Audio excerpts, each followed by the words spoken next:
Hello, welcome back to Sarah's Rhythm. I just wanted to come here and discuss last night's Grammys, specifically Beyonce's night.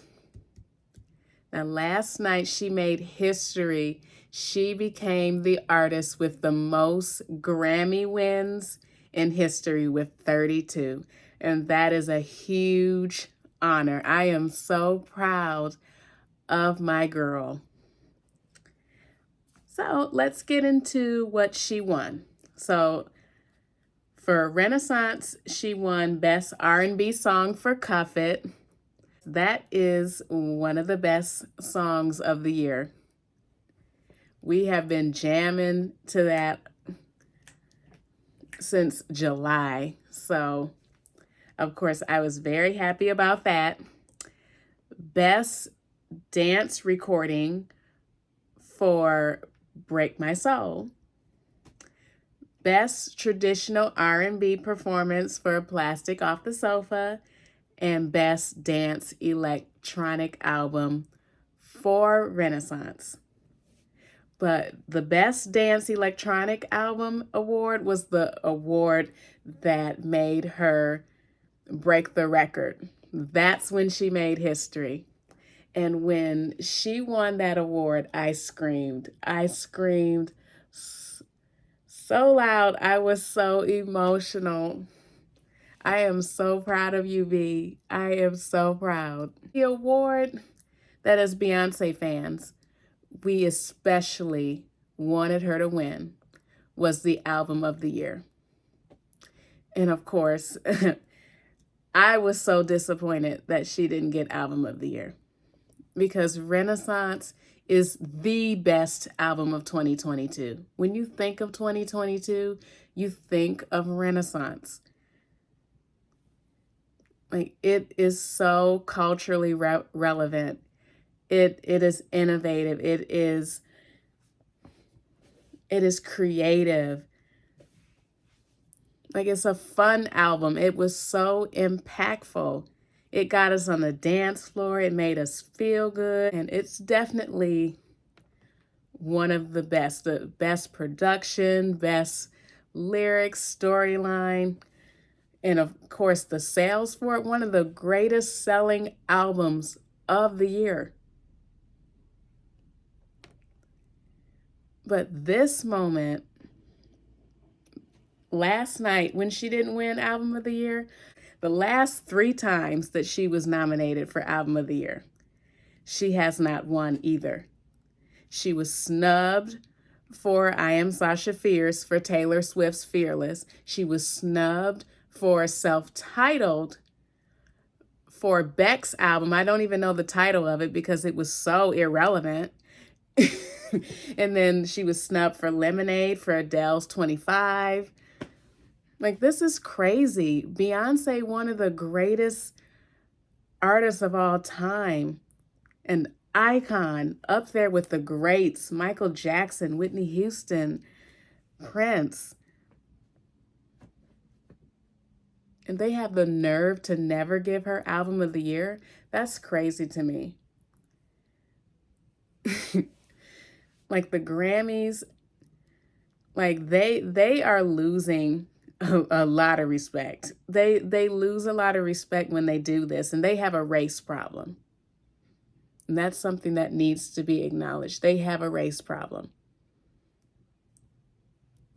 And I think this is a way for the Grammys to keep her down.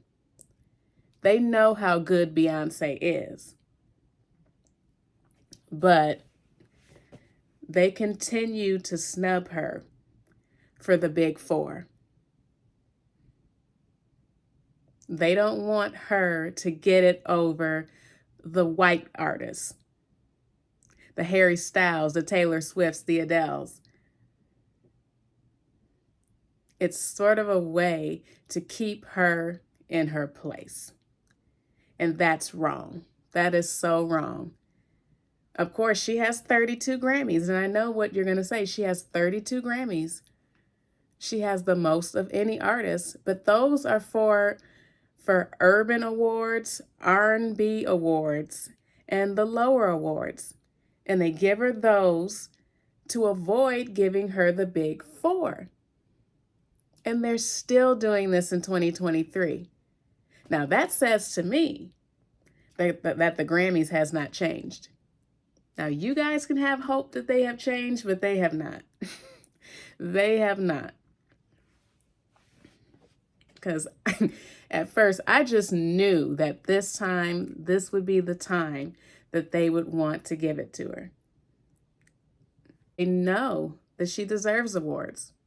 That's why they continue to give them to her. But they would rather give it to a white artist over her. That's what they're doing. And sometimes I wonder how they feel about that when they're not giving artists that deserve album of the year the album of the year. Like, are they cool with that? Sometimes I wonder about that. Don't get me wrong, the Harry Styles project was a good project. You know, it had a few songs that I liked. It had a few. It's not a no skip album like Beyonce's. And that's what I'm talking about. Quality over everything. They should pick the best in the group, not who's white, not who best project, the project that sounds the best, that resonates with people the best, that has the best impact, that people like. You should vote on what the people like. And another problem with it is that they don't have enough younger and people of color on the Academy. They have to have more younger and people of color on the Academy. Then when they vote on these categories, it can be a little bit more relevant to the general public. Because I don't feel that, I feel that, you know, a lot of these that they pick are relevant, but some are not. Just like the Samara Joy win for Best New Artist. That's not relevant to the general public because I have never heard of Samara Joy. I have never heard of Bonnie Raitt. So do you really feel that they should have won for Best New Artist? No. Listening to Samara Joy's voice, she's very talented. So I'm not really against them picking her for Best New Artist. But of course, there are artists on that list that probably deserved it more. But she's talented. I think she'll have a nice career too. But even the song of the year. Do most people know Bonnie Raitt or listen to Bonnie Raitt? I know I haven't heard of Bonnie Raitt, but you can put in the comments on whether or not you know Bonnie Raitt or you like her music. But the Grammys has a problem. And to further prove it, it's the fact that a Black woman has not been chosen for Album of the Year since 1999, when Lauryn Hill was chosen for the Miss Education. Now, that's been a long time ago. I'm 28, so I was 5 when she won for the Miss Education, Lauryn Hill. That was more than some time back. That is like 20 plus years ago. That's a long time.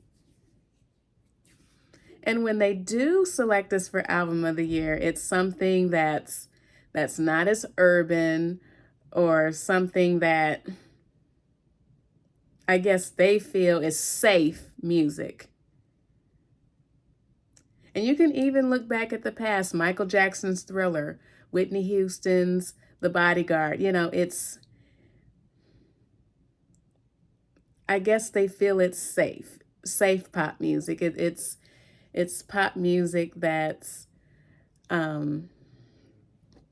more digestible or doesn't have complex themes. But if that's the case, then why didn't they choose Renaissance? They could have chose Renaissance based on that. It's a fun dance album. You know, it's celebrating dance culture and LGBT culture and, you know, some of the other themes. But the Grammys has to get it together. I just can't believe this 2023. We're still doing this. We're still doing this. Like, Beyoncé doesn't have to get it every time, but get it sometimes. Like, out of her 25-year career, she has never won it, not one time, and she's the one with the most wins. I don't get that, but whatever. She was a good sport about it. She was still smiling and clapping and having a good time. So she's not letting it bother her. And, you know, that's what you have to do. Just don't let it bother you. Because those sales, her album sales, and the impact of Renaissance makes it album of the year. She already won. She already won with the sales. She already won with how good it is. She already won with the support. So if they think that they're putting her down, they're not. She's Queen Bee. They can't change that. Close this video out. I'm still proud that she made history. She is the one with the most Grammy wins in history. If you like this video, make sure that you like and subscribe so you can know when the next time that I post my videos. I'm Sarah, and this is Sarah's Rhythm. Have a great day.